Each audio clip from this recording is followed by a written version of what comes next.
من حمص إلى حلب بتاريخ 30/9. طلعنا من حمص لحلب خير وسلام تاريخ 1/10. Ces Syriens étaient réfugiés depuis des années au Liban. Mais fin septembre, ils ont fui les bombardements de l'armée israélienne et sont retournés en Syrie, et ils ont dû pour cela faire appel à des passeurs. Ce retour en Syrie s'explique en partie par le fait que beaucoup de Syriens n'ont pas été acceptés dans les centres d'accueil au Liban au nom d'une priorité nationale. Notre observateur, Jomoa Mohamed Lahib, est un chercheur syrien installé à Beyrouth. ما يجري في لبنان عم نحكي عن أكثر من 1.5 مليون تقريبا نازح من بيته سواء لبناني أو سوري، وبالتالي هذا حمل ثقل كبير على لبنان حكومة وجمعيات ومؤسسات إغاثية وخيرية. فكان القرار السياسي من جهة وكان القرار الشعبي كذلك من جهة أخرى بأنه اللبناني الصاحب الأرض له الأولوية عن باقي الجنسيات. Pour beaucoup de Syriens, le retour au pays est donc le seul chemin possible avec deux options. La première, rejoindre une zone contrôlée par le régime de Bachar al-Assad. La deuxième, aller dans une zone aux mains des rebelles. C'est ce que choisissent ceux qui sont recherchés par le régime ou qui ont fui la conscription obligatoire, par exemple. Mais regardons la carte. Toute la partie syrienne frontalière du Liban est contrôlée par le régime de Bachar al-Assad. C'est là que des passeurs interviennent. Ils proposent d'acheminer clandestinement ceux qui le demandent dans les zones contrôlées par l'opposition.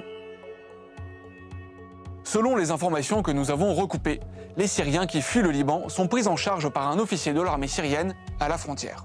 في نوع من الأمان إنه أنت ما في حواجز أمامك لأنه هو الطريق هذا فقط خاص بالعسكريين، وفي نوع من الخوف لأنه أكيد أنت ما عندك أمان لضابط أو عسكري ربما قد يبيعك إلى المخابرات تنظيما أمنيا أو قد يسلمك إلى قطاع الطرق مثل أمثال شجاع العلي أو غيره حتى يعني يطلبوا منك فدية. Le convoi circule ensuite sur des routes secondaires réservées aux militaires et l'officier remet les passagers aux combattants kurdes, les forces démocratiques syriennes.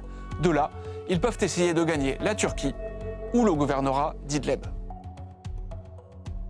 À chaque étape, les passeurs rassemblent les passagers et les filment. Ils envoient ensuite une vidéo à un chef de réseau.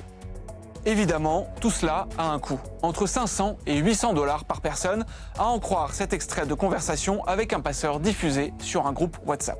بيكلف $600 طريقة كويس ممتاز ولا حد يقول لك وين رايح ولا تطالع حاويتك من بيروت لا تصل وين بدك بالشمال. Sur les réseaux sociaux, les passeurs proposent un voyage sûr et tout confort.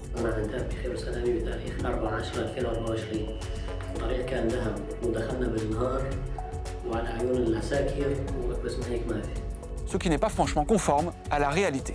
وبالتالي انت في حاله كسوري هون اذا كنت تريد ان تذهب الى مناطق النضال في حاله خوف رعب وفي حاله خلينا نقول حاله عوده الى المجهول، ولكن امام قصف اذا كنت من الجنوب اللبناني او كنت من ضاحيه ساكن تتعرض لهذا القصف ما عاد لك بيت ما عاد لك شغل، فاكيد بتفضل السيء على الاسوء. 300 000 Syriens et Libanais auraient déjà rejoint la Syrie dans les zones aux mains du régime. Le 4 octobre, les casques blancs syriens estimaient que 1700 personnes avaient gagné le nord-ouest, contrôlé par l'opposition.